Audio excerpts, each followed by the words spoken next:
This is exactly right.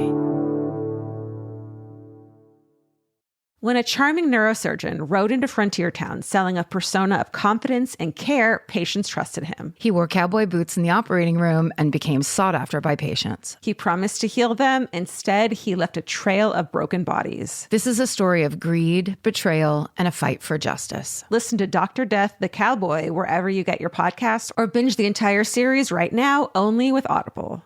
Goodbye. Capture your favorite summer feeling with Pandora Jewelry. Discover a collection inspired by the sunshine, freedom, and moments that make the season unforgettable. From sun-kissed metals to personalized pieces ready to be engraved with your summer mantra. Each design moves with you from beach days to golden nights and every memory in between. Shop Pandora Jewelry's new summer collection in-store or online at pandora.net and let your summer unfold. Goodbye. Summer is for adventures, road trips, and adding a whole lot of miles to your car. That's why it's worth stopping at Valvoline Instant Oil Change first. Their trained techs help you get road trip ready with an oil change and an 18-point maintenance check included with every oil change, checking your tire pressure, wipers, lights, and more. Valvoline Instant Oil Change techs complete over 270 hours of training, so your car's in capable hands. Best part? You can stay in your car and you're in and out in about 15 minutes. Valvoline Instant Oil Change. Change wisely. Goodbye.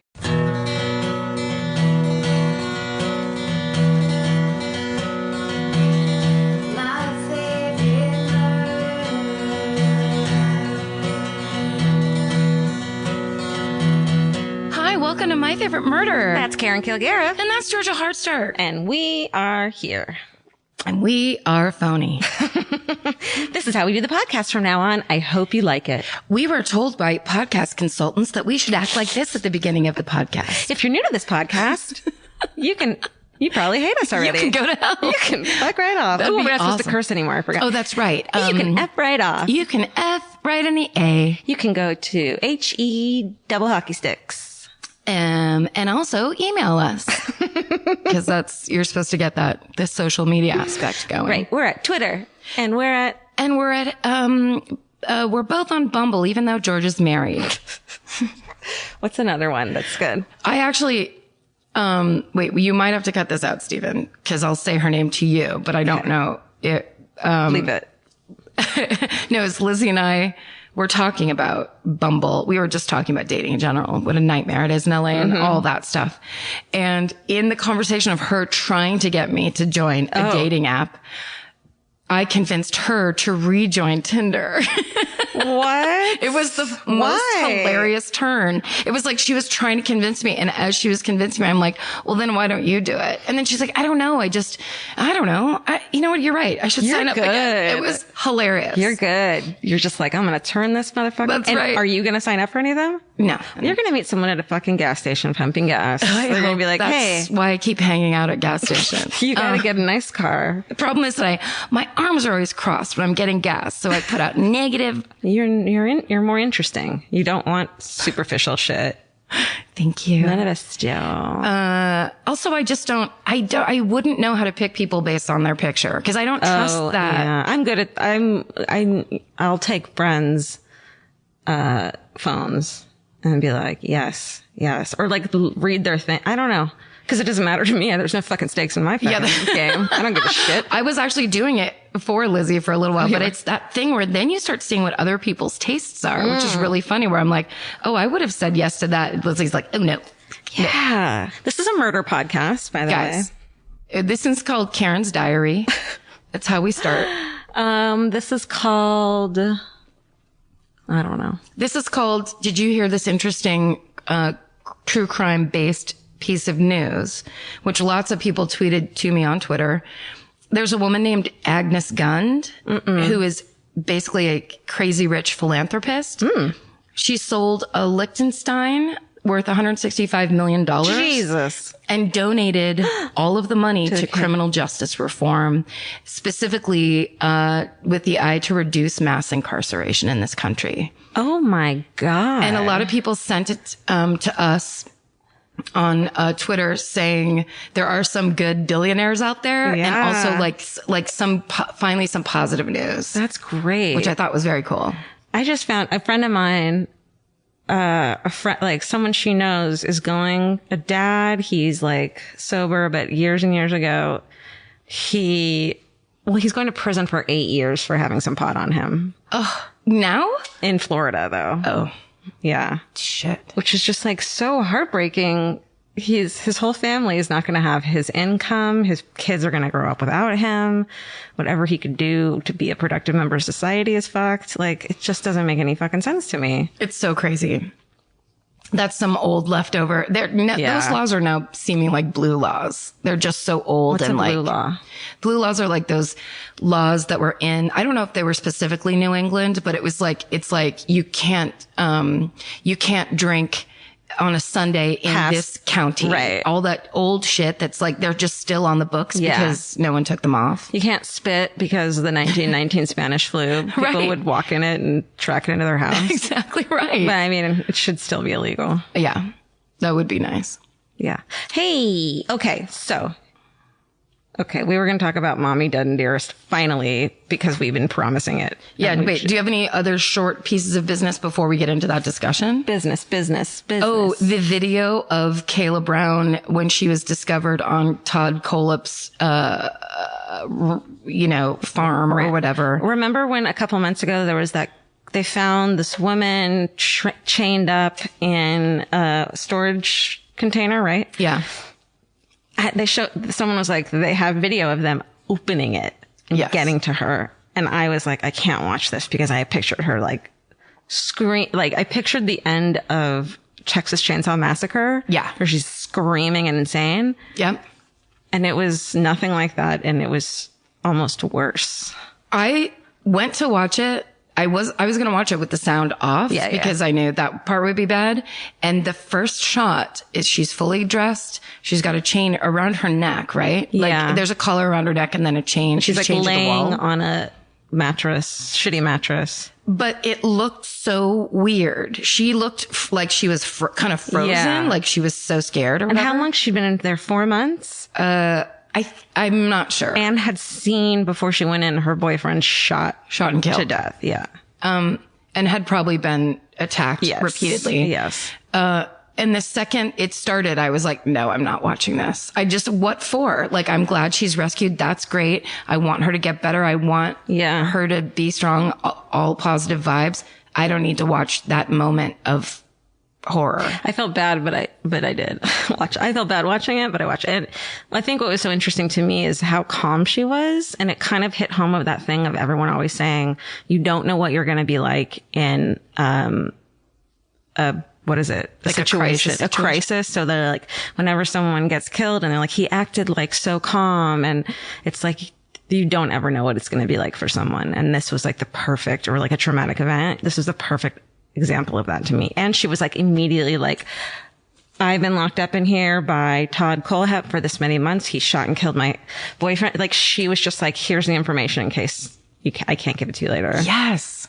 Amazing. It was amazing. I also think I read in an article that the cops said to her, like something like, where's your buddy? Or do you know where your buddy is? Which is her boyfriend who was murdered, which I just hated that. I don't know why. And maybe the phrasing sounded differently and I don't. Yeah. I'm just judging the written word, but I just hated that. It's like, she's not a child. Yeah. It's not her buddy. It's not a buddy system. Yeah. Over here. But it's probably just him trying to be like, yeah, I'm your friend. Distancing. Everything's okay. Yeah. Like low key. I like to be judgy. Let's see. Before we get into that, I wanted to plug the Animating Podcasts Twitter, which I think is a new Twitter because I don't have a lot of followers yet. Yes. That they go to Animating Podcasts on Twitter. There's one of our podcasts, short little clip that just brought me so much joy and happiness. It's so hilarious.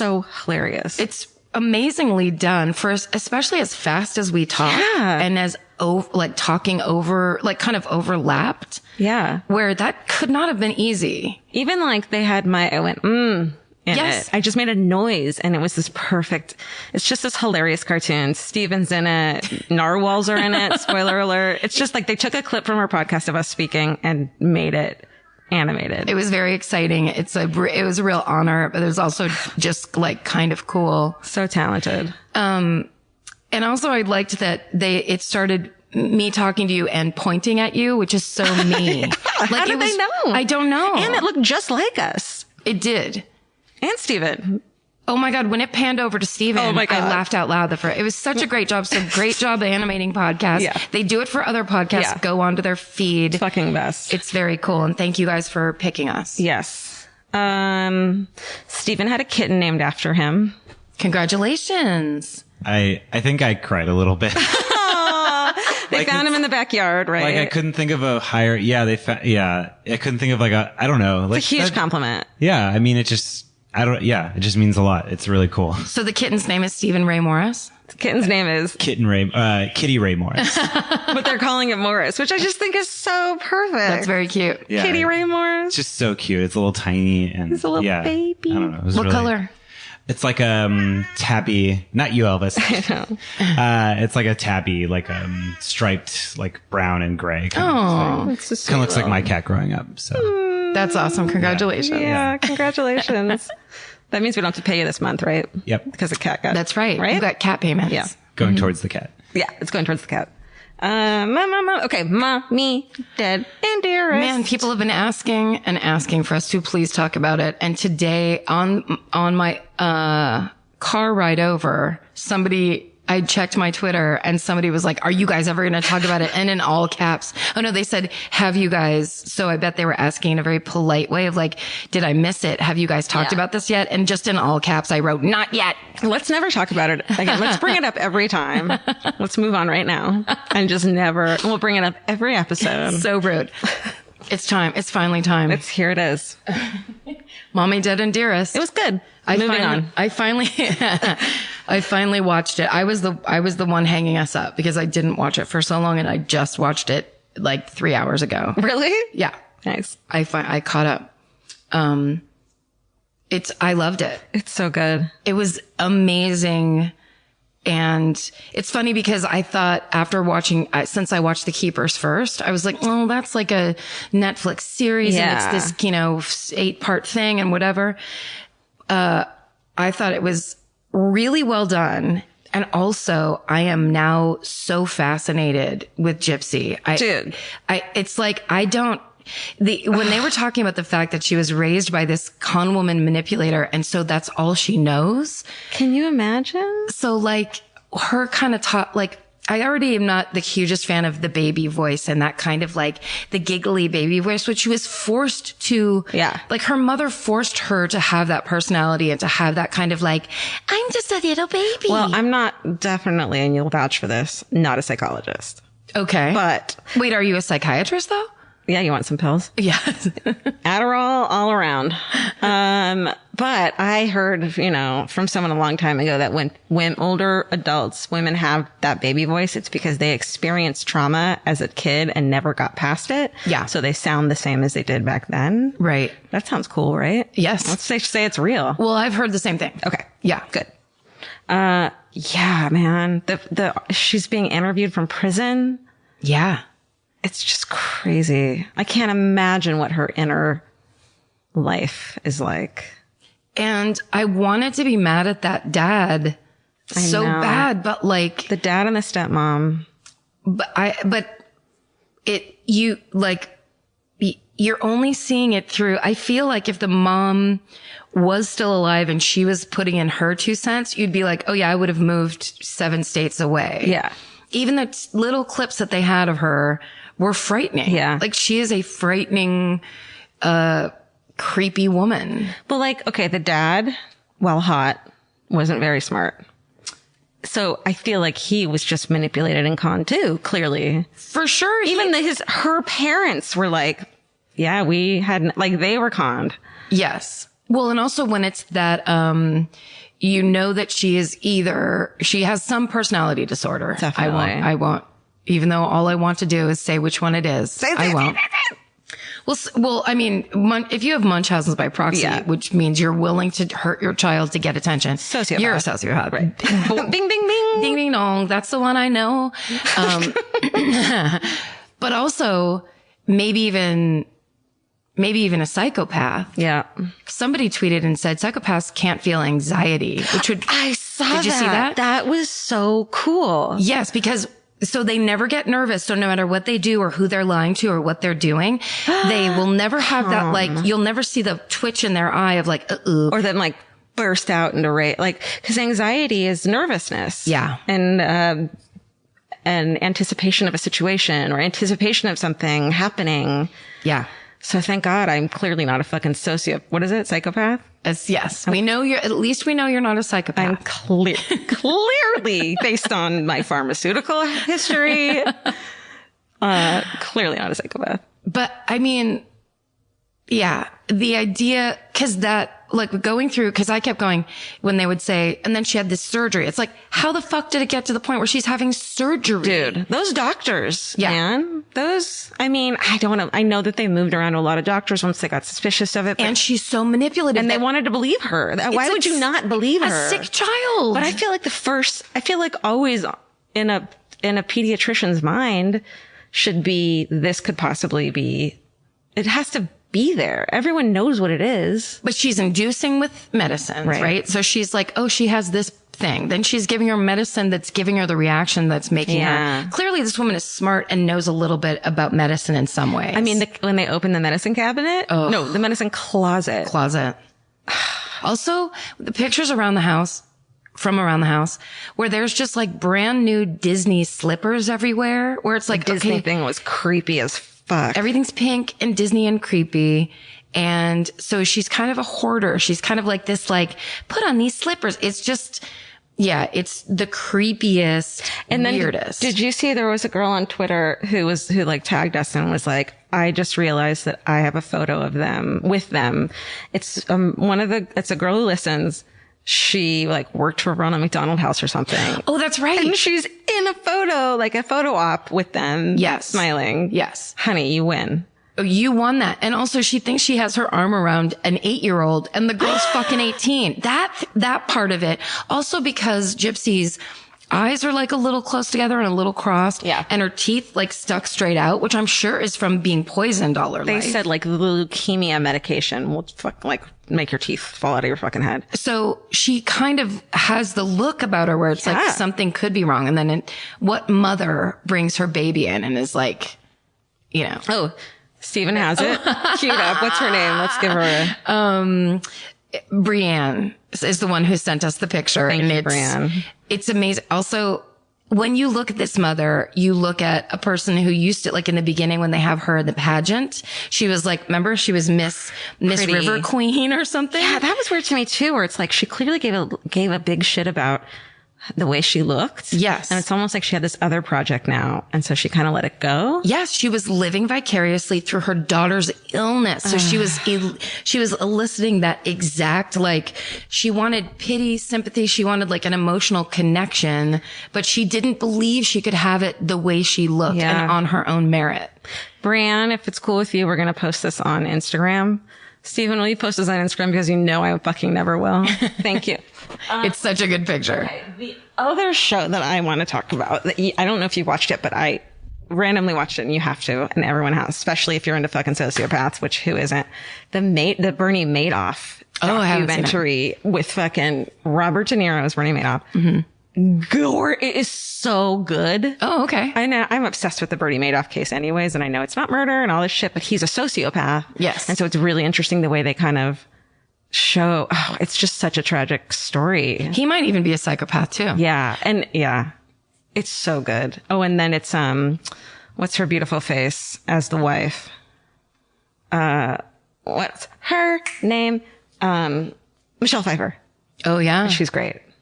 Oh my God. It's really fucking good. Everyone should watch that. Cool. It's really fucking good. Cool. And that's it for me. That's it for me. Let's get out of here. Bye-bye. MyFavoriteMurderShirts.com. I don't know. How are you? I'm good. Oh, we have Australia. We're going to Australia and New Zealand. Go to myfavoritemurder.com/live and we're playing it. We're playing? Do we play? We're going to be in Australia, New Zealand. We're coming down to see you down there. So excited. Get your, throw something on the Barbie for me that is not shrimp. Oh, right. You hate shrimp. All seafood. Grill. Do they grill a lot there? Are we making, do they hate us now? I think the Barbie is the grill. Right. So yes, it seems like that's a thing of theirs. Okay. They're like very beachy. I'm going to eat so much food when we go there. All right. This podcast is brought to you by Squarespace. Every successful small business starts with someone saying, I wonder if people would actually buy this. Squarespace gives you everything you need to find out. From consultations to events and experiences, you can showcase your skills with a customizable website designed to attract clients and grow your business. With Squarespace's collection of cutting-edge design tools, anyone can build a beautiful, professional online presence that perfectly fits their brand or business. Get paid on time with professional invoices and online payments. Plus, streamline your workflow with built-in appointment scheduling and email marketing tools. Head to squarespace.com/murder for a free trial. And when you're ready to launch, use offer code MURDER to save 10% off your first purchase of a website or domain. Goodbye. You know your favorite summer clothes by what actually makes it into your suitcase. Find the outfits you'll wear all season long at Quince. Quince's 100% European linen pants, dresses, and tops are the pieces you'll reach for all summer long. They're lightweight, effortless to style, and they start at just $32. Their denim is soft and comfortable, and their organic cotton sweaters are perfect for layering when evenings get cold. Quince's beautiful 14-karat gold jewelry adds a subtle finishing touch. So I just went to Italy, and you bet I brought my 100% European linen scoop neck midi dress along with me in the color of floral waterfall, and I wore that thing all over Italy. It was like the perfect day to night. It just looked so pretty, and I felt like I looked sophisticated while still being comfortable. Make your summer wardrobe feel easier. Head to quince.com/MFM for free shipping and 365-day returns. Go to QUINCE.com/MFM for free shipping and 365-day returns. Quince.com/MFM. Goodbye. Every piece of furniture you own has a story. Sometimes it's an heirloom, and sometimes it came with the house because it was too heavy to move. If you're ready to start a new chapter with your home decor, there's Article. Article makes it effortless to create a stylish, long-lasting home at an unbeatable price. They take great care in curating their collection, focusing on pieces that stand the test of time. We've talked about Article for a long time. There are pieces in that catalog that are so affordable that are room changers. And if you go through there and there's like a little something you don't even realize you need it until you see how they have stuff set up or what style combinations that they're doing with. They do the boho chic. There's mid-century. It's a little bit modern. It's something new. Like there's so many choices in there, and it's not going to break the bank. As someone who's interested in tons of different styles and time periods, Article covers them all in one place. I love that. I know I've mentioned already how much I love my entryway table, but I swear to God, because the path that it's on, I pass it 4 times a day, and I love it more every time. Article is offering our listeners $50 off your first purchase of $100 or more. To claim, visit article.com/murder, and the discount will be automatically applied at checkout. That's article.com/murder for $50 off your first purchase of $100 or more. Goodbye. Okay. Oh yeah. Who goes? Should we talk about murder? Yeah, let's do it. Okay. Me, Steven? It's all you. All right. Karen, Yes? you love cults. Oh, fuck. Yes or yes. no? Yes or no? Should I lean all the way back and stick my feet up in the air and just listen up? Because this is my favorite topic. Get comfy, girl. Mm-hmm. Actually, I found, night night, Karen. Karen leaping. You found what? There was one quote that I wanted to do, and then I don't know why I never did it, but then I was just like, what are other, because I'm not a big cult. I mean, I love Jamestown, obviously. Jonestown. Jamestown? Clearly, I'm a big fan. I love Jamestown. Jamestown? That's actually a really nice little retreat. It's a camp for children with issues. I believe Jamestown is like the first settlement in the colonies. Right. But I definitely could be wrong because, I can't remember high school at all. So I wasn't in no way laughing at you for that part. But I love the old joke of I'm a huge fan of this and then say the different thing. You just always go with that. Pretend you did it on purpose. I love it. Listen, when I get shit wrong, I think it's hilarious. Jonestown I love it too. Obviously, because it came out of San Francisco. Yeah. And it's like when it can be, I mean, that's as a hometown, it's just so epic. Just the amount of people who actually killed themselves is epic. Like I looked up Heaven's Gate, which I thought was really fascinating. That's a good one. It's just fucking cool. Heaven's Gate is so crazy too, because it's so sinister and yet dull. That's the weirdest part about it. It's like, we think we're going to go to a planet or a spaceship or whatever. We like computers and we want to be androgynous, and then we kill ourselves. The end. There's no blood. There's no. I think they killed some people. Heaven's Gate? Yeah, who like left the thing. Oh, yeah?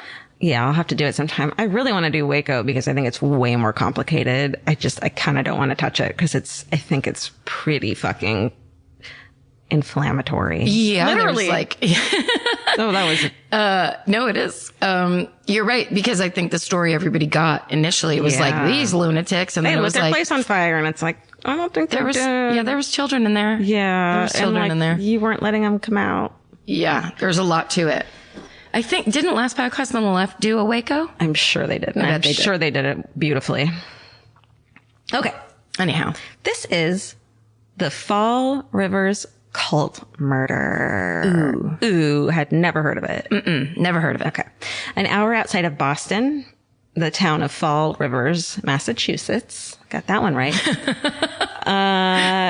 In the 1970s, there was a crazy fucking recession. They had the gas shortage. You had to wait in line. And what was it? You could only get gas on certain days depending on when your license plate ended and whatever. It was like odd days, Monday, Wednesday, Friday. I mean, odd numbers, Monday, whatever. I remember waiting in line with my dad at I believe it is now a Shell on Petaluma Boulevard. What was South. it then? Gas and Go or something? It was Something good.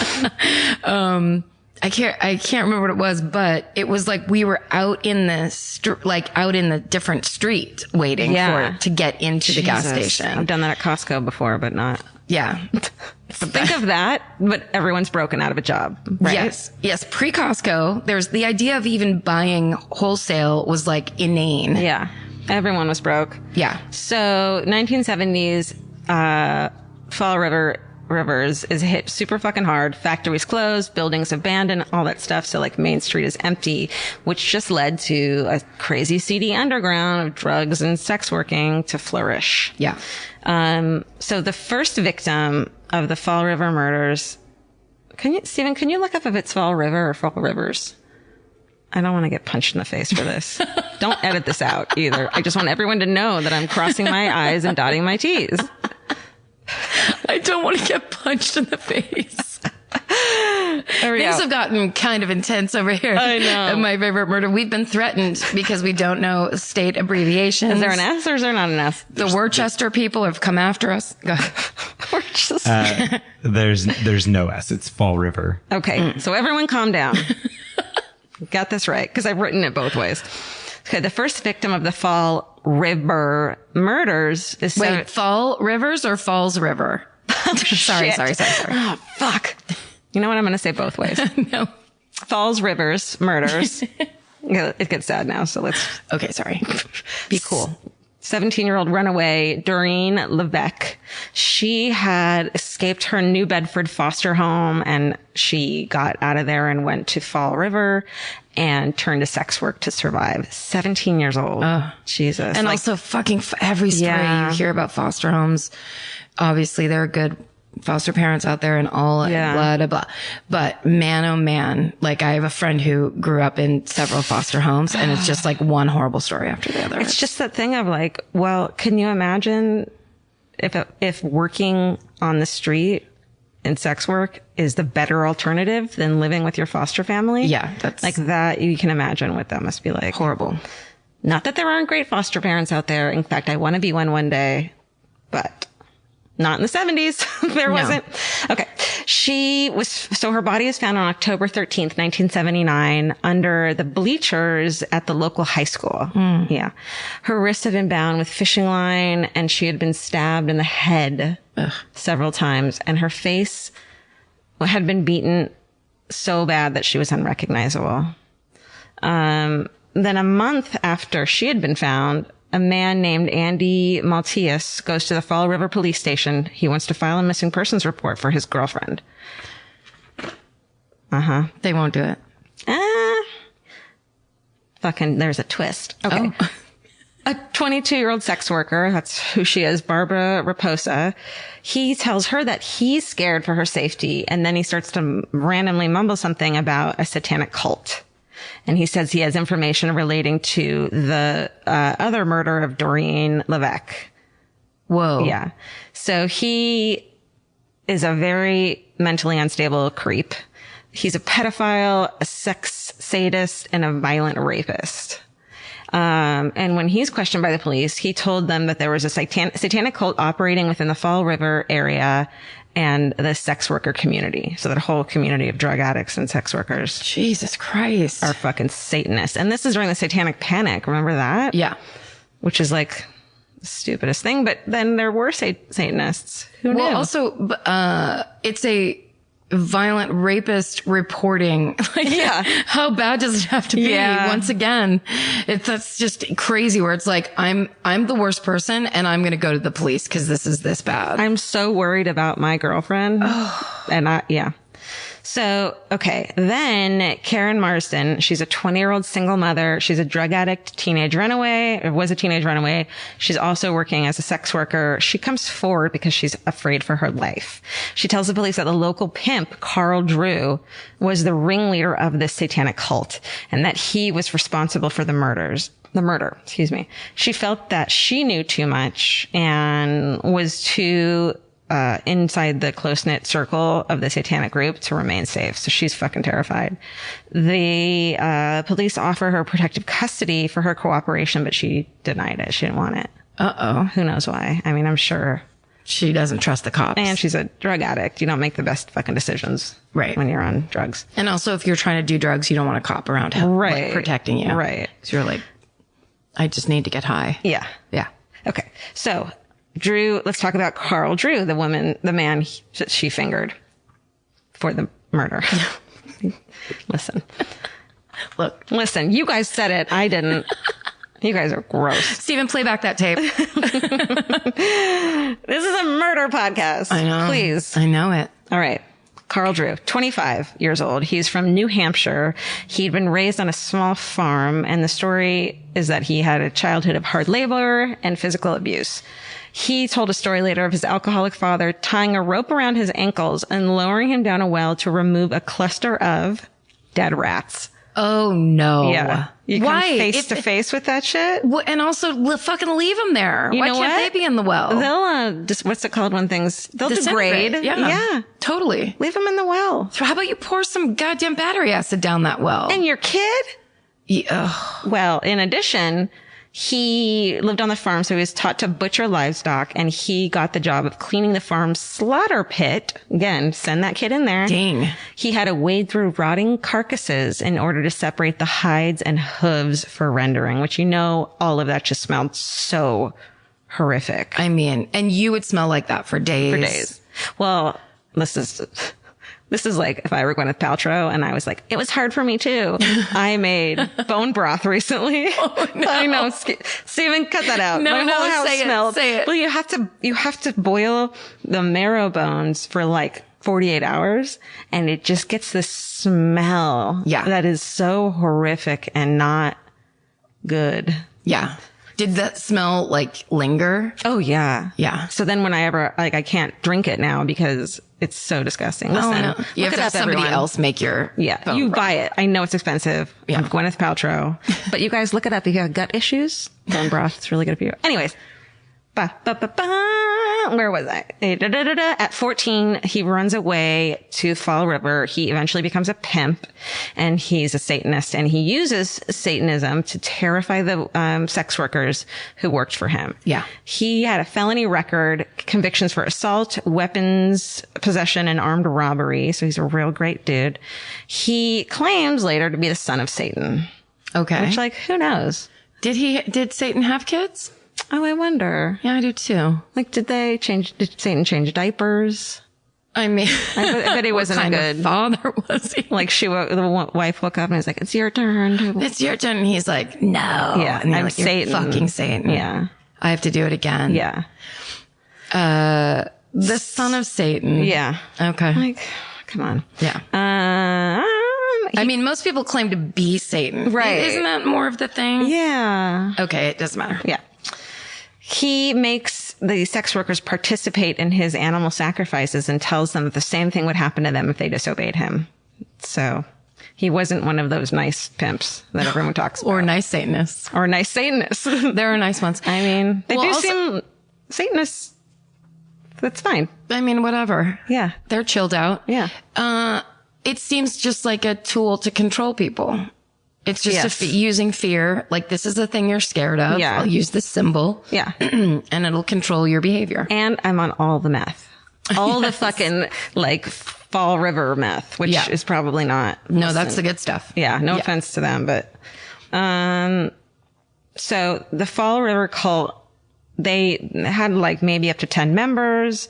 They're all associated with the Fall River sex trade. So between 1979 and 1980, they held a bunch of ceremonies deep in the local woods, which sounds creepy. And during the seances, this guy, Carl Drew, would speak in a different voice and in different languages. And everyone who had been there was like, no, it wasn't gibberish. He was speaking another language. Wow. Which I was like, all right. Did he know Spanish?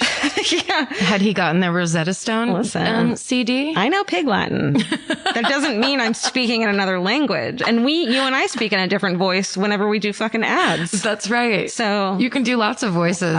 color me not impressed with this. Carl, you fucking nerd. Carl. He's still alive, so let's Whoops. not. Okay. Stephen, edit that out for sure. Don't. Edit this whole story out. I forgot to mention he's still alive. Okay.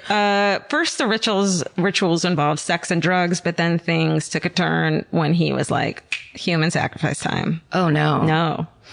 Okay, the second victim is Barbara Raposa, who's 22, another known sex worker. Her body's discovered by, here's horrible. A man is out walking his dog in the forest. It's a beagle. Picture it. Yes.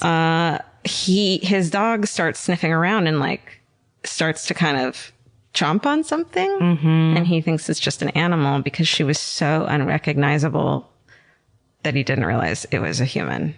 Was the full body or just a part? I think it was a full body. Oh, man. Like in the bushes, you know what I mean? Yes. So that poor dog and that poor man, do you think that dog, he ever let the dog lick him on the face again? I think he probably put that dog down. Yeah. Once they get a taste.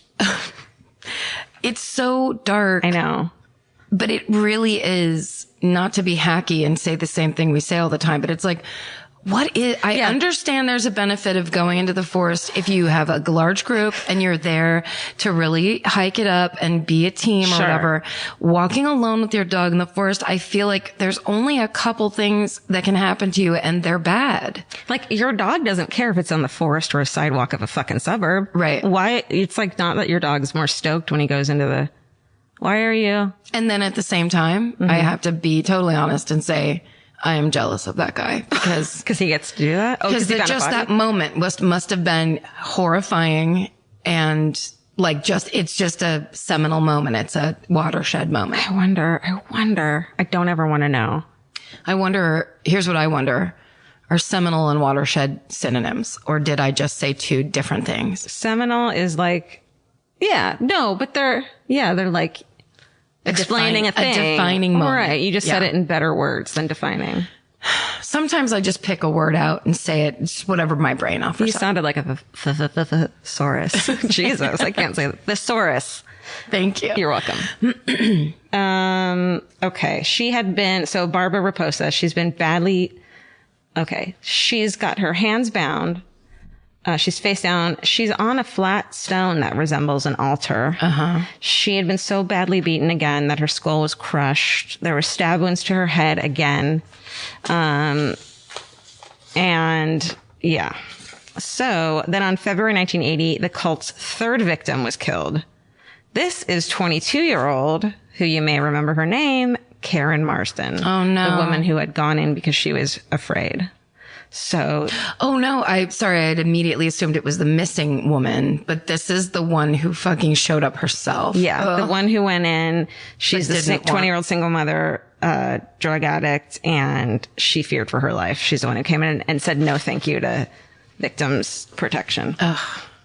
So she is 20, she's the one who comes forward. So she had been present, it turns out, at that first murder of, Doreen Levesque. So she had been there. So that's why she was afraid. Yeah. And it terrified her so much that's why she went to the police. And Carl, what's his last name? Drew found out about it. Yeah. So her head was beaten in with a rock. Then, according to the story, Drew then broke her neck with his bare hands. And according to someone else who had been there, it was a cult devotee, devotee, I believe. She was devoted. And sex worker. She's 17-year-old Robin Murphy. And she was there. And according to her, Drew handed her a knife and ordered her to slit Karen's throat. Whoa. So then he cut an X into Karen's chest. Do you want me to say her last name instead of Karen? No, it's fine. Okay. And he used the blood to put an X on this Robin Murphy's forehead. Then they played around with this head. Ugh. Yeah. Drugs. That's all I can Drugs. think. Can you imagine not even just the detachment of being able to kill someone, but then to have a human head in front of you and not, like, I feel like I would pass the fuck out seeing that. Of course you would. You would be in total shock. I mean, you would be, it's horrifying. Well, clearly, like, if I see someone get hurt, I am empathetic because I understand what getting hurt is and I see it and I can identify with it. So, like, You're really underlining this point that you're not a sociopath. so I'm a really good yawn right now. Yawn. I'll fucking yawn too. See? In case you're a new listener, that's the test of a sociopath. If you yawn and the person doesn't yawn too, then they don't have empathy for you. It's just this automatic response. No, I mean, but I understand what you're saying. It's just so gross, even that we're talking about it, much less to witness it, be a part of it, take part in it. It just defies logic. And the fact that not only is there one person who does it, but you'll know someone else who's cool with it too. Like the fact that there can be two people, because I feel like that'd be 1 in a million people. Yeah. But I guess they all live in Fall River. Okay. So only. Oh wait, a telegram just arrived. It's everyone who lives in Fall River. They're super pissed at us. They're suing us for defamation. They said Twitter's not fast enough. We needed to let you know how livid we are. It's actually it's a clown and it's a singing telegram. But he's got a bloody X on his head. Yeah. Don't worry about it. So only her skull was ever found. And the reason they found it is because she had x-rays of her head, which I'm like, they said she had sinus issues. Oh, so there was something to compare. Like they knew who it was. Yeah. Got it. Which is crazy. So finally a break comes in the case. The police had wiretapped the phone hoping that they would find Carl Drew speaking about the murders, but it's not him. It's the 17-year-old girlfriend, Robin Murphy. And she is a sex worker and aspiring pimp. So she's talking, and it turns out that she was saying that 25-year-old Drew was not the ringleader, but that she was, that 17-year-old Robin Murphy is. Huh. Robin Murphy contacts police and she offers to testify against Andy Maltius. Remember the guy who went in because he was worried about his girlfriend? Yeah. As a witness to the murder of his girlfriend. So he killed his girlfriend and then went looking for her. Is her story. Oh, like, so it was a setup, basically. Yeah. He was trying to make himself look innocent. Maybe, unless Robin's lying. Okay. She also claimed to be present for the Doreen Levesque murder, and she agreed to turn state's evidence in that case. She was like, I'll tell you everything. In exchange, she gets a deal where she's placed in protective custody, and she gets immunity in both murders. Even though she was there for them. And yeah. And they don't know if she was involved. Yeah. I mean, that seems like a dream. Like, that's basically her going, here's what I wish I could have. And they're like, granted. Yeah. So the story she gave police was that Andy Maltius killed his girlfriend, Barbara Raposa, because he found out that she'd been cheating on him with another man. So he goes to trial first, and based mostly on the testimony of Robin Murphy in January 1981, he's convicted of the first-degree murder of Barbara Raposa, given a life sentence without the possibility of parole. And he is later considered to be a suspect in a few other unsolved area rapes dating back to the early 70s, but no additional charges are ever brought against him. And then later he's found to be clinically insane, but they still didn't overturn the verdict or give him a new trial or anything like that. But he ended up dying of cancer in 1998. Wow. In prison. Wow. So then Robin is allowed to plead to the lesser charge of second-degree murder in exchange for her testimony against everyone.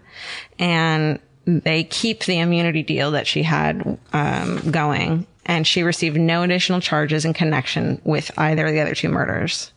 So she's only getting charged with the last murder of Karen. So basically it was like whoever runs forward first and says, I will like snitch on everybody else is the person who gets the deal. I think so. And like, I'll hear about plea deals where they're like, they agree that, the attorneys, whatever, I don't know. They agree to the terms of taking a plea only if the information matches up. Yeah. So if they would agree to them if this thing is the case, if this thing is true, which we should totally have Guy back on and ask him about. Yeah. Because that seems much more, what's the word? Makes much more sense than just being like, okay, anything you say. No, I think, isn't that always the rule? That the thing that you say has to then, basically, solve the crime and be the thing that convicts the person. Right. Yeah. I'm pretty sure that, we should definitely have Guy back. Or like saying that their involvement is this, that has to be true.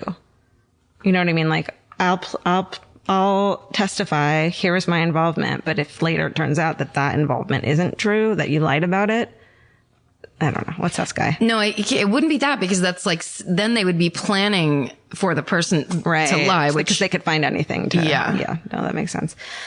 Okay. I mean, what a boring part of a show where we're like, we don't know anything about the law, but let's say what we feel. Definitely. Let's talk about it. It's me going, I don't think it's that, but not based on anything other than my gut. I didn't go to law school, yes. But I bet there's a really simple explanation to this. Let's keep talking about it. Listen, I'm a psychiatrist. I'm a lawyer. And a psychologist. I'm a psychologist. It's great. I'm a cat. Mm-hmm. I'm also a cat.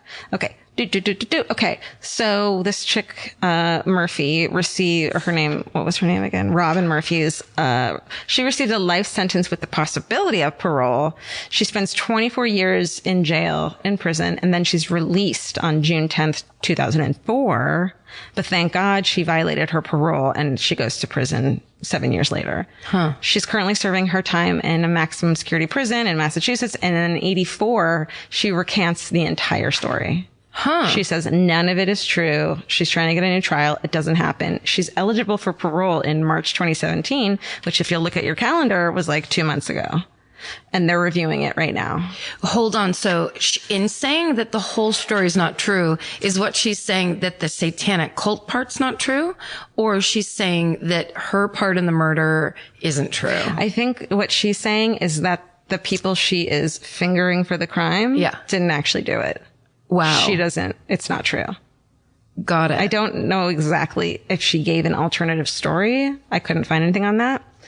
So Carl Davis, who's a different Carl, who's involved with the murder of Karen Marsden, he doesn't ever stand trial for it. In the following year, he's arrested for assaulting a woman named Sunny Sparta. And according to the statement by Carl Drew, the other guy on his, wait for it, personal blog, he's still in prison. He's a blogger? Yeah. It said that Carl Davis beat up this 3-month pregnant woman, Sunny, stabbed her in the head with a knife, and only because she had information implicating him, Carl Davis, and the woman Robin, and that Carl Drew had nothing to do with it, but she was too scared. This woman, Sunny, was then too scared to testify. Jesus, that just keeps happening with these people. Yeah.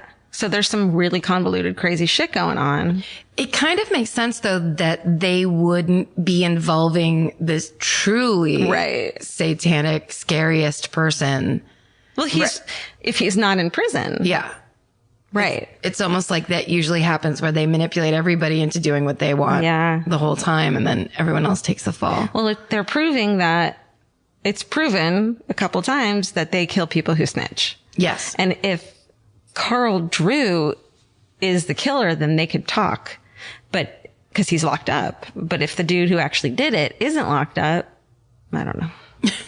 Listen, that really seemed like it was going somewhere. It was. You get it. Like, I don't even need to finish it. You know what I mean? Like, I'm just talking. So, okay. So for that stabbing, he served 7 years and he's now free. This guy, Carl Davis. Fuck. Okay. Getting to the end. There's a bunch of bad Carls in that area. Dude. Careful. Bad Carl. So many bad Carls.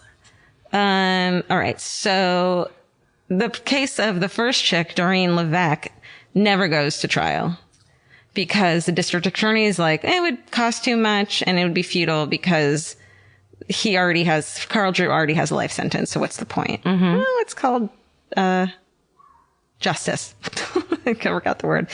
All the charges against, okay. Anyways. Okay. So people still think that the actual ringleader and the murder isn't Carl Drew, but is Robin. The 17-year-old wannabe pimp girl. Well, according to this blog that he writes, which I read it, and it's good. It's like he is pissed off about his trial. He like goes down the breakthrough of what happened and, you know, all this like prosecutor intimidation to the witnesses to, you know, testify against him. And, he says that her IQ was 138. She was incredibly smart and manipulative. And the attorneys don't want to admit that they got fooled by a 17-year-old girl, apparently. Just real quick. So do you think Robin and Carl like went to the IQ place one day together and just like took some tests and were like, oh my God, what did you get? What'd you get? Oh my God, what'd you get? No, they just both went online and did one of those like, take the IQ test, and you have to put your email address in. So it's so annoying to get it. You know, those, and like you'd gone to the end of it and you don't want to give them your email address, but you have to find out. You took 10 minutes out of when you were supposed to be working. I just love that he had her IQ right there on hand. Well, he said that they gave it to her when she went into prison, which I don't think they do. How would he know that? Good question. Just because he has a blog, let's not give him all this credit. All of a sudden he's the greatest. I think every blogger is the greatest. You know that about me. The minute I find out someone has a blog, I'm like... You relate because you're also a blogger. Yeah. Oh, they must be really smart. Oh my God. My kindred, my kind. My kind. My people. So they think that Robin acted alone, or at least the mastermind, and that Drew is actually totally innocent. But he's convicted of first-degree murder and for Karen's murder and serving life in Massachusetts. No possibility of parole. Then, so Robin ends up recanting her statement. She claims she lied about the whole thing and that Carl Drew wasn't even involved. She says he wasn't even involved. And 3 witnesses come forward who had testified against him, that they had been pressured by the prosecution to testify and that they actually wanted to testify for him, but they got too scared and didn't. And so, sorry. So then according to that story, it's the other bad Carl? It's a mystery. It's a mystery. It's maybe Robin and this other Carl. Who knows? I don't know exactly, but Robin is definitely a mastermind in it. And so who knows who else she worked with, but. That's kind of an amazing movie right there. Yeah. You get it. One of those Fanning girls. Cast them. It's like Dakota. Who else is there? There's Dakota. Elle. There's Elle. I'm sure there's others. So talented. Back at the house. Yeah, they have to lose a lot of weight, so they get an Academy Award for it. Is that what they get? Emmy? Yeah. If we make it for TV, if it's an HBO thing, then I would definitely be an Emmy. Definitely. But that idea is just like amazing. Who done it? Who done it? Was it a 17-year-old running the whole show? Or was it the fucking 25-year-old pimp who had to wade through carcasses of animals? Oy, oy. Also, it's just so It's fascinating. I would love to know how many people were like at those. Was it just a straight up, we took her into the woods and killed her? Or did they go ceremonial, and was it this big creepy thing? Like, it just seems like now I really want to know what the actual story is. Was it like, were they taking advantage of satanic panic and like putting it all under that? Yeah. Like, what the hell? I just can't imagine someone really believing in Satan. Like, he never, hello. he never Welcome answers to the back. Catholic Church. Oh. I was going to be like, it's not like you can believe in it because he talks to you, but then I'm like, oh, that's what people think about Jesus and God. I mean, in a lot of things. Yeah. Unicorns. Blogs. Look, he's talking to me. Well, the happy ending of the story is that he has a blog. And anyone can. And that blogs forgive you no matter what you do. Listen, go to Blogspot, start yourself a URL. What about Angel Fire? Isn't that one? Wasn't that a blog spot? What is it? Steven, Steven, what's Angel Fire? Yeah, it was a blog website. It's shut down, but it's all archived, so you can still find your old But what is it? websites. Just like a host. hosting site. It's a hosting program. Yeah, like Blogspot. That was the first. My friend had a blog where she would just rant and talk full shit constantly. And it was like blah, blah, blah, angelfire.net or whatever it was. And I just thought I was so new, and it was the beginning of the internet, that I thought Angel Fire was like where all blogs took place. I was like, oh, Angel Fire. That's amazing. And then later on, when that didn't exist anymore, I was like, oh, there's blogs other places. Like I just thought it was that one spot. Yeah. Well, and then Blogspot became that one spot. Mm-hmm. They got a little smarter. They went secular with it. They knew don't involve angels in this. Or fire. It sounds satanic. Yeah, that whole concept is a bit much. It's a bit beyond. Like, we don't even believe that. And we believe in blogs. They're not true. What if blogs were a myth? Like, blogs were like unicorns. Like, I don't think they ever existed. And someone's like, yes, they did. There's proof. I could print it up. And they're like, yeah, right. Yeah. I believe in blogs. My blog is fucking gone from the internet, so nobody try to find it, by the way. Oh, you erased it? I took it down because I read it recently, and I was like, oh my God. I was like, oh my God. Okay. Was it just like your diary, like your daily thoughts? No. It was just a little more. Just give me a taste of it. Okay. I would write really lovely, flourishy, gorgeous tales of, my life. But then one of them was about my car getting broken into. Oh. Were you there, Stephen? No. Yeah, it was just such Were you there in the 90s with me, Stephen? Yeah. Stephen, you were there at my blog. I meant like I did a reading recently and read one because it was so stupid. But yeah, it was like a 27-year-old girl who wanted to sound fucking, what's the word? Worldly. Yeah. You know? Yeah. Stop it, 27-year-olds. I mean, that's what 27-year-olds were built for. That's what the blogs were built for. Is 27-year-old. Express Yeah. That's amazing. Enough about me. Let's talk about murder. God, I wish, I bet you that's such a frustrating part of being a part of the legal system is so much lying. Like, you just are like, we have this whole thing set up and you promised me it was the truth.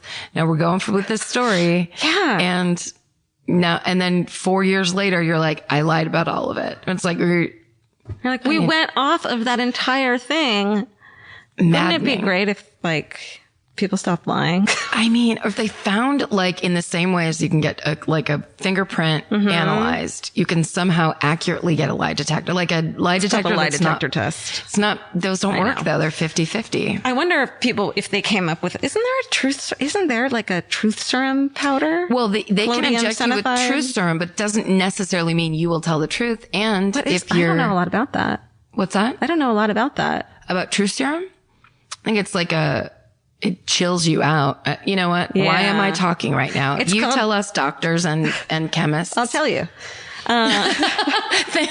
Thank you so much. I want to say it's sodium pentothal, but I think that's poison. No, I think it is right? Sodium pentothal. Did I get that? Stephen, do you think it is? Oh my God, I'm going to be so impressed with myself. I got that. I think you're right. Dude. Yeah. I'm fucking smart. But I think there are people who can beat it, who can game it when they know it's going to happen. Well, when you don't care about anything, you can't do it. You can trick it.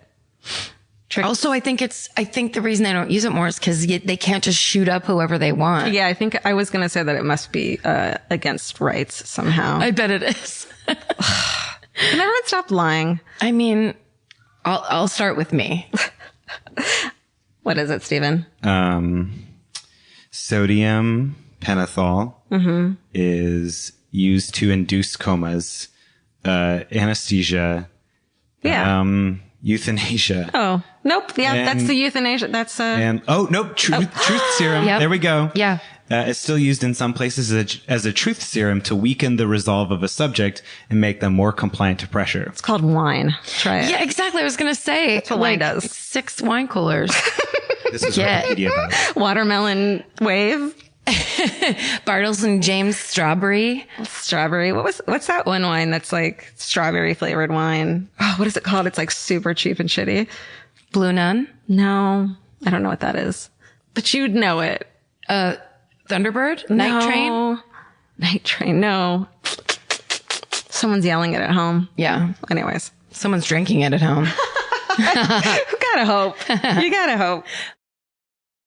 Summer's for adventures, road trips, and adding a whole lot of miles to your car. That's why it's worth stopping at Valvoline Instant Oil Change first. If you need an oil change, make the smart stop at Valvoline Instant Oil Change before you hit the highway. Their trained techs can help you get road trip ready with an oil change and an 18-point maintenance check included with every oil change, checking your tire pressure, wipers, lights, and more. That means they're checking important things before you're halfway to your aunt's house with no cell service. And these aren't just any techs. Valvoline Instant Oil Change techs complete over 270 hours of training, so your car's in capable hands. The best part, you can stay in your car and you're in and out in about 15 minutes. So before your next long summer ride, pull into Valvoline Instant Oil Change. Valvoline Instant Oil Change. Change wisely. Goodbye. Goodbye.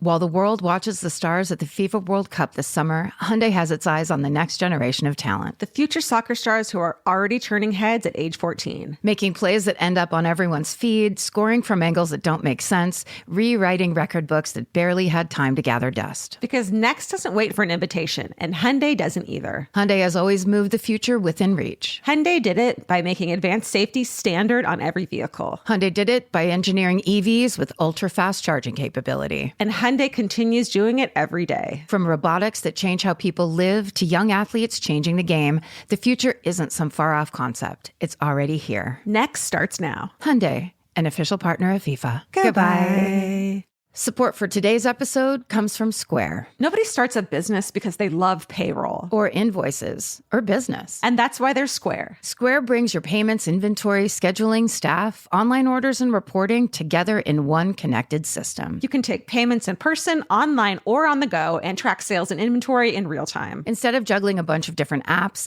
Square keeps everything connected behind the scenes, so you're spending less time fixing problems. Whether you're just getting started or growing your business, Square is designed to grow with you without complicated setup, contracts, or hidden fees. If you're starting a business or running one that deserves better tools, Square helps you sell, manage, and grow without slowing down. Right now, you can get up to $200 off Square hardware at square.com/go/MFM. That's SQUARE.com/GO/MFM. Run your business smarter with Square. Get started today. Goodbye. Okay, mine this week I picked because I like doing these ones where I can remember hearing about it or some kind of... I love those. Right? Some kind of thing where you're like, wait, what was that? Oh, yeah. I get to talk about this. So I had this... I can't remember if whatever I was watching or thinking of, but it was like, because this isn't, there was a murder in it, but it was more of a hostage crisis. Ooh. So this is, That scared the shit out of me. The man's name was Mehrdad Dashti, and it was the 1990 Berkley Hostage Crisis. Do you remember this? No. 1990. You were blogging. No, you were too young back then. Were you? It was just called diarying them back then. Were you? I was 10 in 1990, so no. I didn't even know how to write yet. Can you write at 10? You could write cursive. I bet. Yeah. Yeah, I bet you could write a nice paragraph about like what I did this summer. Yes. Mm-hmm. With some good $10 words in it. Yeah. Okay, so I was 20. So I was in San Francisco. Oh, so you were fucking there for it. Sorry, I was in Sacramento. It could have been you. Yeah, I moved to San Francisco when I was 22. So I was Sacramento. So I wasn't like right across the bay, but we were close by. Right. And it was on the news. This was so crazy because when this happened and the news found out about it, they went live on the news. Okay. So this is basically what happened. It's September 26, 1990, just before midnight. And a 29-year-old Iranian male named Mehrdad Dashti and his friend decided to go to Henry's public house, which is in the lobby of the Durant Hotel, 1 block south of the Berkeley campus in Berkeley, California, right across the Bay Bridge from San Francisco. So Mehrdad Dashti had told his friend he went to Berkeley 4 years earlier. He had graduated with an engineering degree. Shit. And he didn't get a job. Like he came from Iran and obviously was super smart, got into Berkeley, which no one I knew could do. No. And got this engineering degree, but then when he got out, couldn't get a job that was like, he didn't get an engineering job, or he had these dreams of like, now I'm in America and now I'm going to get a really awesome high paying job. So he couldn't get it. And he started doing, handyman work. And it was, very much beneath him, but he needed the money. Yeah. He had also gotten married, I think it was the year before he graduated, and his marriage kind of crumbled. And the more he wasn't finding a job and the less money they had and stuff, the more controlling he was with his wife. And his wife was like, see you later. Money issues. Yes. Bad news. Yeah. So he ends up in this apartment alone. And he was later on, the police found out that he was schizophrenic. He was a paranoid schizophrenic. Wow. So he had started to hear voices, but he didn't deal with it in any way. He just was listening to the voices, fighting with the voices. He was living in that world, but he didn't ever go, get any kind of mental help or medical help for that issue. So that night on December 26th, he tells his friend he wants to go to a bar where a lot of blonde white women will be. And so his friend decides that they should go to Henry's. And Henry's was it was really close to the campus. So a lot of, sorority, girls and frat boys would go there. And it was just like this super popular bar. Sounds like a blast. Yeah. Oh, sorry. A lot of this I got from a show that I found online that's an ID channel show called Deadly Demands. Season 1, episode 5. And they had actually in this show a lot of this live footage that was from KPIX. No way. I don't know if you remember Channel 5 in San Francisco. No, I was in the Bay Area. LA. That was KPIX is the local news, local TV channel. Do you know their jingle? KPIX, no. Okay. I could, Channel 2 was the one we watched the most, which was KTVU. They had a whole song about, there was only one, too, was their slogan. Cute. Isn't that good? There's only one, too. There's only one, too. Fucking love that. And in the late 70s, early 80s, when the San Francisco Giants only ever lost, they never won a game ever, there was a 15-second promo that they would run during the cartoon time and after school, 4 o'clock or whatever. And it was just the most janky early 80s graphics of a baseball player swinging a bat, but as he swung, it was just flash animation where the colors changed into a brown and yellow rainbow. So he would swing and it'd be brown, light brown, tan, yellow, orange or whatever. And the song that played underneath it was, "Come on, Giants, hang in there." Oh my God. How fucking pathetic is that? That's our new thing. Come on, when we're Karen. feeling low. Hang in there. Come on, Georgia. Hang in there. My sister and I used to sing it to each other all the time. I love it. I love it. 1, because it's fucking hilarious and horrible. 2, because you're singing and you have a great voice. So it's it's good. If I tried, it wouldn't be good. Well, also it's so tacky. It's so ugly. Everything's brown. It's brown, and it's the kind of thing you would never see it these days. Cause it's no, don't cheer on your losing team by basically going, don't quit baseball. Yeah. You'll get there. Yeah. Don't walk off the field. Yeah. Don't give up. So anyhow. See, I told you it was going to be terrible. Okay. Okay. So props to KTVU, but this was KPIX. Okay.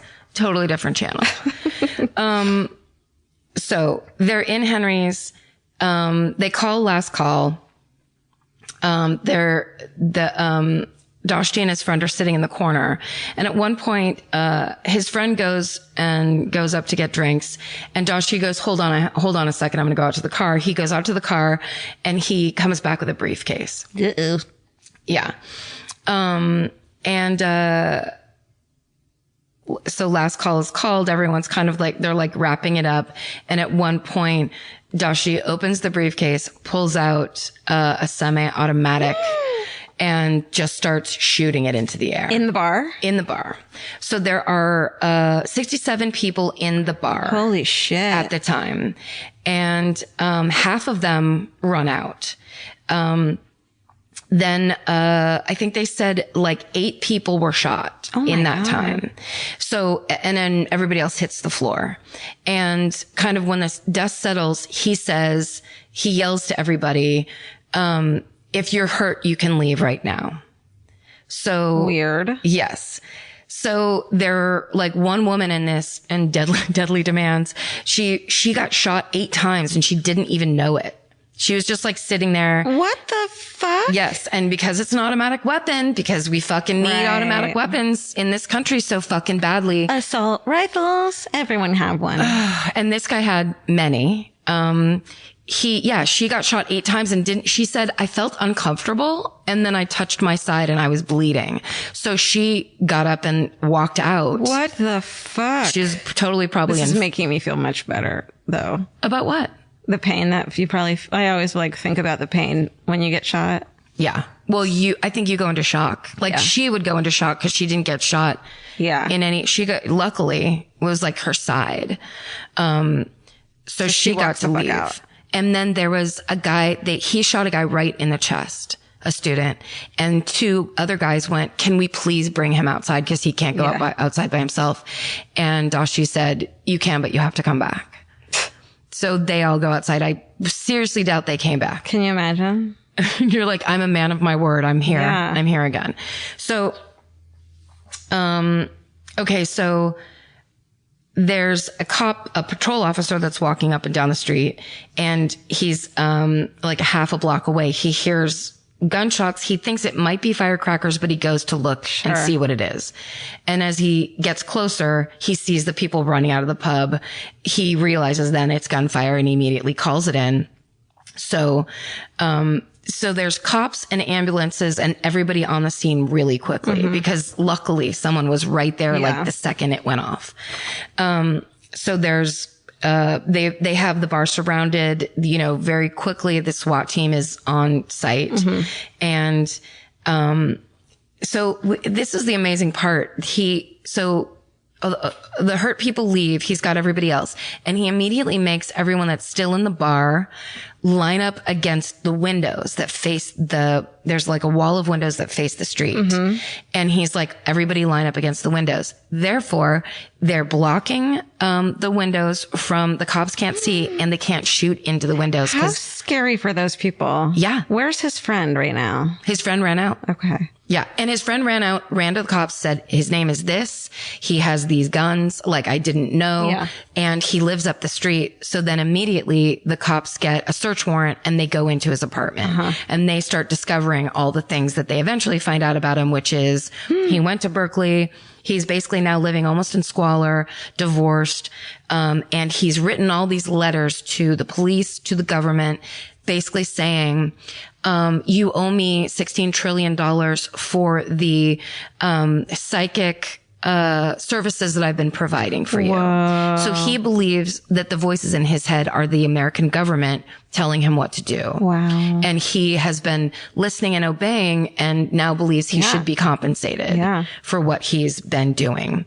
And it's so insane. In the show, they show, 2 hours before he takes this bar hostage, he had called 911 in Berkeley and and this woman is so calm and trying to get the information out of him. But he's basically saying in a very calm and rational sounding voice, he's saying, okay, so I just need the police and the government to pay me the money they owe me. Oh my God. Because they have been my telepathy, they've been using it, and they said they were going to pay me, and I need that money. Did you listen to it? Yes.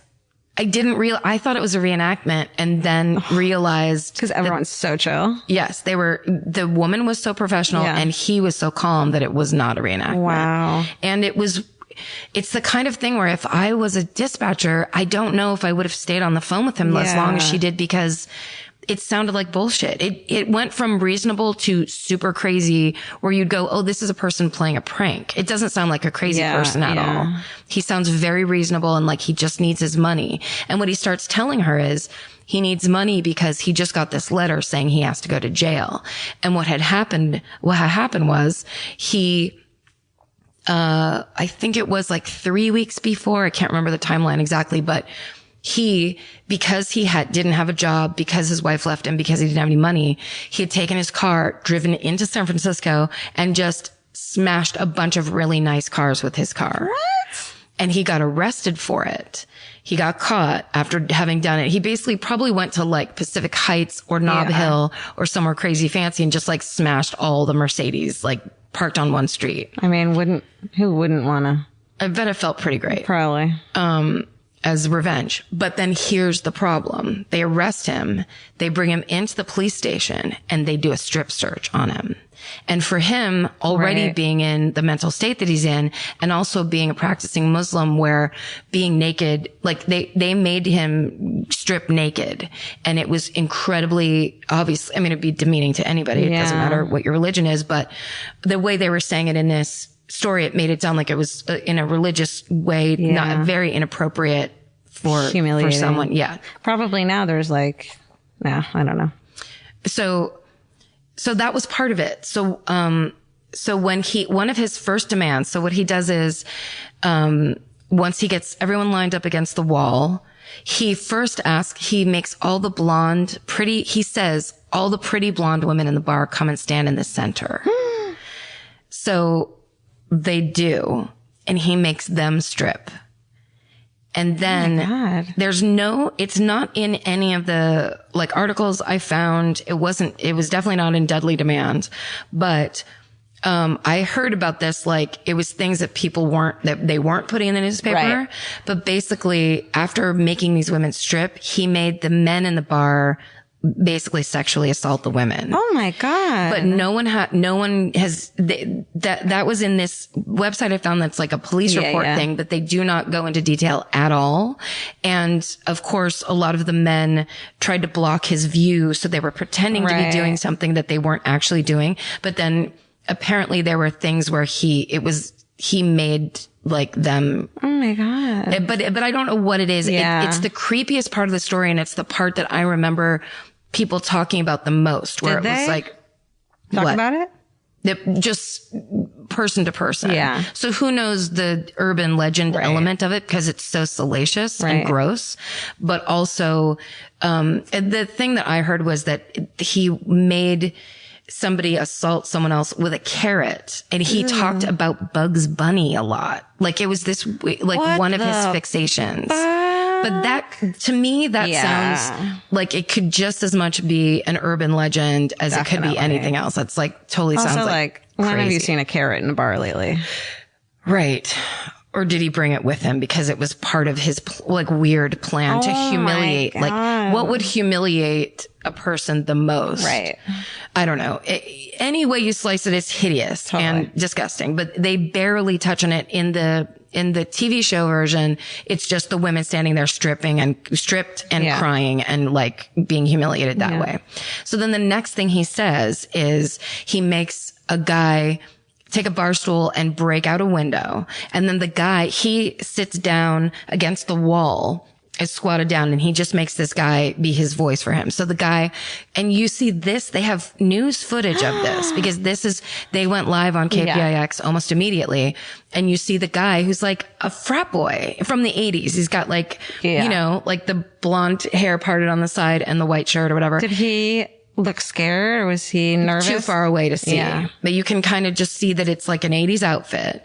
And he's basically saying, he wants police chief Frank Jordan. Is it the mayor or the police chief? I think it's the police chief. I have it here somewhere. Wants him to go on the news and take his pants off. He wants him to strip from the waist down and go on live TV. This is some Dark Mirror shit. Yes. Black Mirror? Black Mirror, yeah. This is some Black Mirror shit. But it's basically he wants to humiliate the head of the police department the way he was humiliated. Yeah. And he wants it to be on TV. Yeah. Which finally because I had only ever heard of those demands that he had, and they just made it sound like, can you believe that? It's like, no, there's fucking backstory to this. Yeah.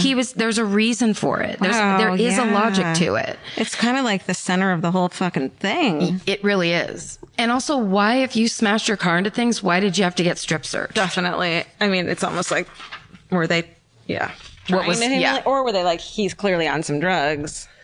Right. When he was just schizophrenic. Or was it that time of like, was it racism? Yeah. Was it some kind, what was happening? Definitely.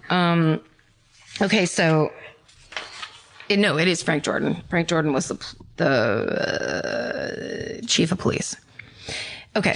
So anyway, he's basically saying he turned on the TV in the bar and he's like, I want to see it happening. So it's driving the negotiators crazy because he won't get on the phone and he won't talk himself because he knows if he stands up in front of that window, they're going to shoot him. For sure. So he will only talk through a proxy or, whatever. So they can't negotiate that way. So they keep saying like, we need more time. He's also he demanded $16 trillion. What the? He also wanted California, Nevada, and Oregon. Like, cause he's like, this is what I'm owed. I've done all this work for you psychically. Yeah. You owe me this.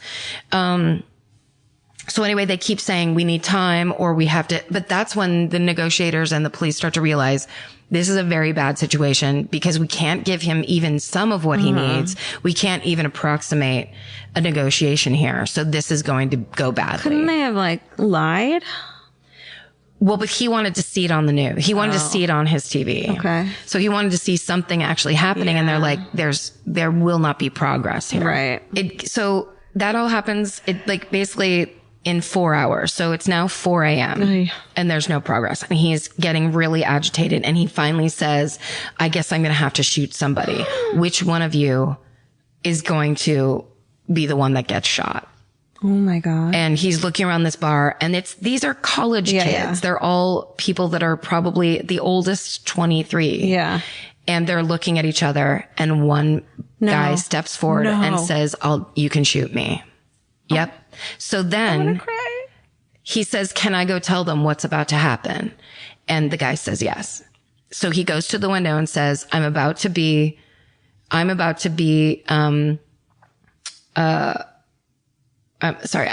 executed right now. And of course the police are like, they don't know what to do because they don't have a clear in any way. And it also was a part of it that was bad was that it was in this lobby of this hotel. So there's people in the hotel. Holy shit. And it's the middle of the night, but they know they're like time is ticking away because pretty soon, like by 7 a.m., this is a college campus. Yeah. They're practically on campus. So like they're not going to be able to keep people from coming closer and closer to the scene. Yeah. So they know they're going to have to do something about it soon. Oh my God. So the guy yells that out the window. Nobody knows what to do. This is on the news. They were showing this footage. The kid walks back. He says to the guy, can I say a prayer? And the guy says yes.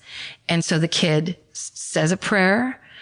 They all are just sitting there like watching. Some of them will close their eyes and then the guy shoots into the ceiling.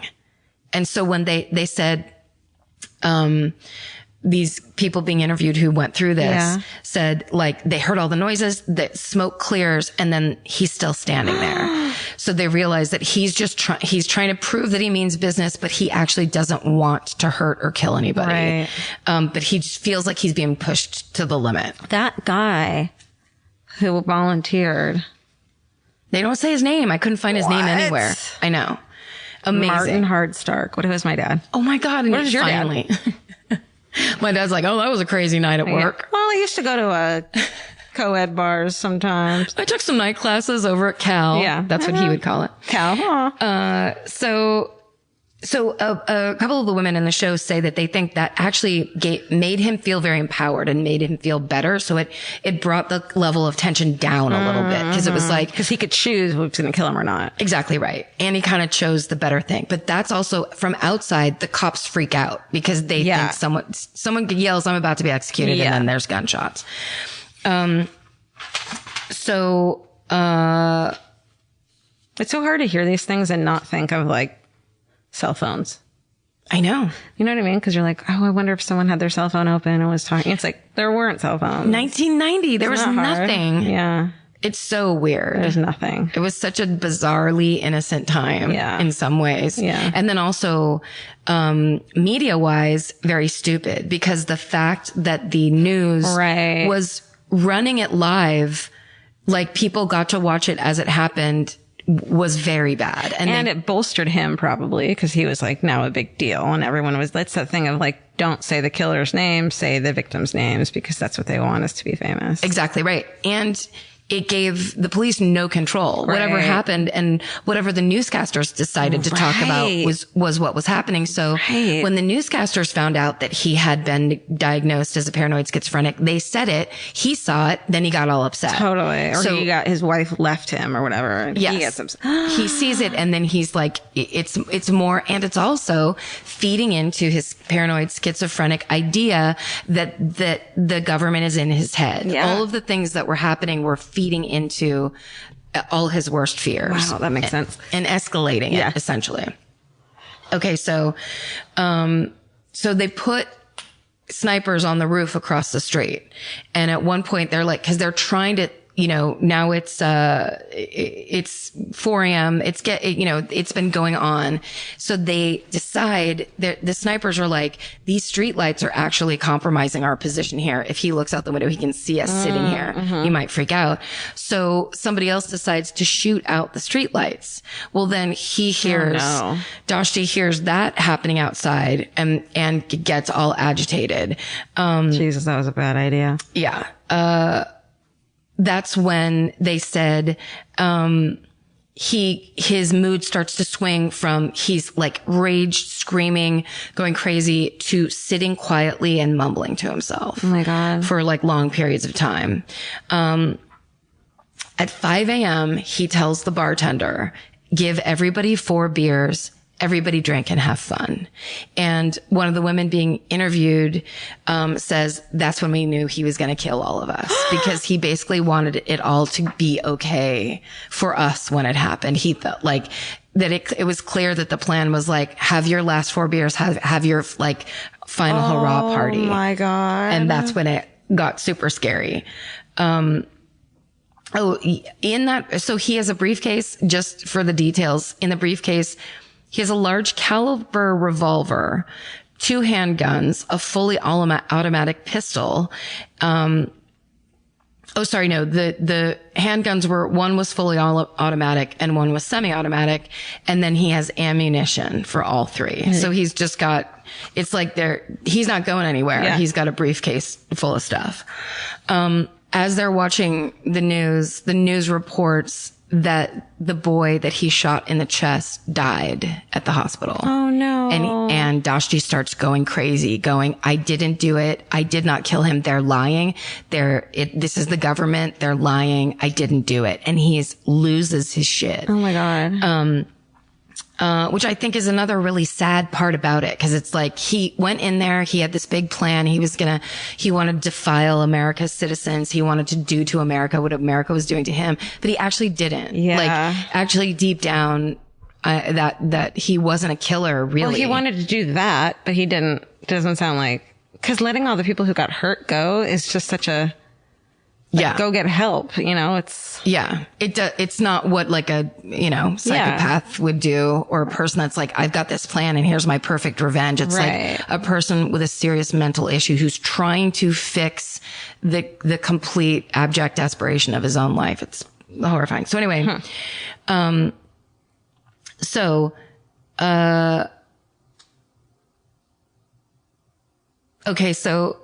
he tells one of the female hostages to to see if she can go into the kitchen, which is now dark, and find a light switch. Like, he wanted to go into the back room for some reason. Well, she goes in there and then sees that there's an exit door, and she gets the fuck out. Yeah, you do. And then she goes to the police and like reports everything that's going on, and updates everything. And, then another at around 4 a.m., another female hostage, she had moved into and hid in the dining room area, and she managed to open like an accordion style door that led to the hotel lobby. So she got out too.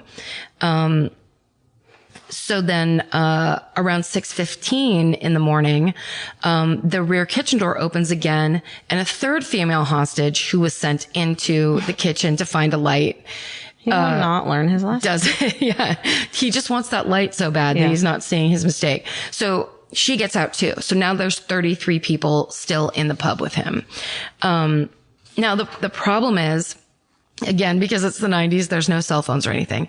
The whole phone system is the hotel's phone system. So it's, you know, that crazy thing of like, it's all the lines are connected to the lobby. So it took them a really long time to just go straight to the pub phone. Wow. So they finally start calling the pub phone, and he won't answer it. And he's saying, they're just trying to get to me. They're trying to distract me. And just not coincidentally, but by chance or whatever, is that the same? The phone's cord couldn't stretch past the bar. So when the phone was ringing, he was like, bring it to me, but it couldn't reach where he was. So he would have had to get up and walk to the bar to answer the phone, which he believed was a trick. So he makes a guy, it's just one more thing where it's like everything's feeding into his paranoia. So he makes a guy get on the phone, and again, by proxy, they're trying to negotiate, which it doesn't work. And the guy is demanding, yelling stuff and whatever. And the proxy is kind of trying to say the calm version of what the guy is saying. Cause he's like, I want $16 trillion for my mental telepathy services. It's all that stuff.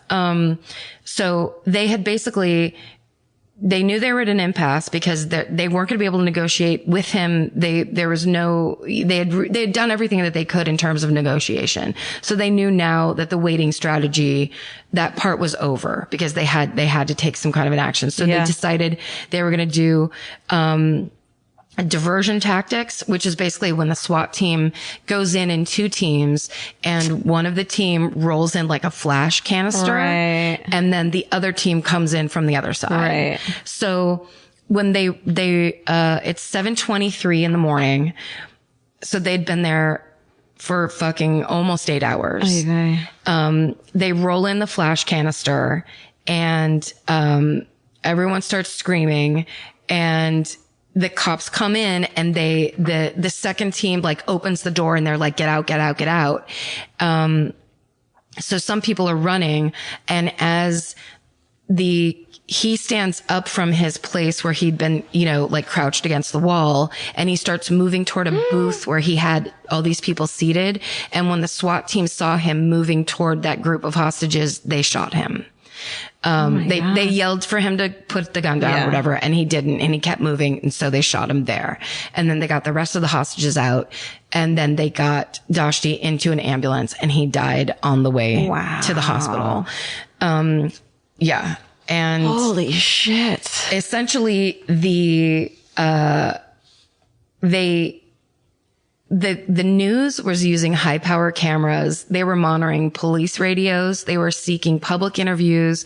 They were broadcasting, detailed and often uncorroborated information, the entire night, and never thinking about what would happen. And they actually, I'm not sure if it was KPIX or a different news place, but they reported the SWAT team plan on the news. And the only reason Dashti didn't see it is because he had turned it to a different channel at that point. What the fuck? Just by luck. Because they were just basically, it was almost like, having never been in that scenario before, they were like, let's go with the story. Let's keep, it's the reason we are now in this 24-hour news cycle that is captured and poisoned the minds of so many people, because the news does it for money and because they keep eyes on the screen. Yeah. And this was almost like one of the first versions of that and the worst versions of it. Yeah. So anyway, to date, they say this incident, is one of the most significant hostage, significant and successful hostage rescue operations in U.S. history. Wow. Yeah. Yeah. I mean, it's amazing that they were able to do that without anyone else getting hurt. Yes. You know? Yeah, they didn't shoot anybody or no innocent bystanders. But it's really crazy when in that show watching in the morning light when those people finally start running and there's just SWAT people all the way up the street going like this and just people in 80s clothes fucking like booking it up the street. How have I never seen that? Yeah. I'm just picturing the Columbine video, the footage of the kids getting out of the, and how scary that is. So awful. That is so terrifying. You just got to wonder what you do in those, like you personally would do in those situations. And as much as I'm like, it's that thing of like, well, those girls escaped, but like at what cost, you know, to right. like, cause you're always like, well, they're going to kill someone else because I escaped. But then they were able to probably tell police where he was crouched and what he was doing and what he, yes. Yeah. What this situation was inside. Also, the girl that got shot 8 times, her friends had to stay behind. So she had all this guilt. She got to leave and her friends were there. So she's like, you got shot 8 times, I think. Yeah, you got shot 8 times. Yeah. You're free and clear. But I mean, that's what a terrible scenario to even be in. Totally. And yeah, it's just such a crazy fucking unbelievable thing that happened. Yeah. Well, fuck, man. Yeah. That's a a heavy rough one. God bless. Amen. Okay. Positive thing this week? Positive thing this week. Go ahead. Okay. Last night I got to see the movie The Big Sick, which our friends Emily Gordon and Kumail Nanjiani made. And it was so lovely and such a great romantic story that isn't shitty. It was weird because I've known Emily for a long time and she told me the story about how it's a story of how they started dating. And she told me this and just to watch it and Kumail's in it and Zoe Kazan, who's so fucking talented. It was just, please go watch it. It's just such a great movie of like, is it out? I think it's coming out this weekend or something. Okay, soon. Cool. Yeah, but it was just so lovely and it was great to see that. It made me really happy. Nice. Yeah. Cool. What about you? Well, I guess I can do the simple one of that. I get to write on baskets this new season, which is very exciting. It's amazing. I love that job and I love the people that work there. And it's just like a very, very, very cool, room to work in. Yeah. And, that's so great. So yeah, it's, even though it's hard, to have what this is now a full-time job, this podcast. So to have 2 is challenging, but we've done it before. We have. Well, thanks for listening, you guys. Yes. Thank you. We hope everything was great. We hope you are happy. This has been My Favorite Murder. You guys, thank you. Stay sexy. And don't get murdered. Bye. Bye. Mimi, want a cookie? Capture your favorite summer feeling with Pandora Jewelry. Discover a collection inspired by the sunshine, freedom, and moments that make the season unforgettable. From sun-kissed metals to personalized pieces ready to be engraved with your summer mantra. Each design moves with you from beach days to golden nights and every memory in between. Shop Pandora Jewelry's new summer collection in-store or online at pandora.net and let your summer unfold. Goodbye. You know that fantasy where you run into your ex while looking impossibly cute and wildly unbothered? Hill House makes the perfect dress for that moment. Or if you're just running errands.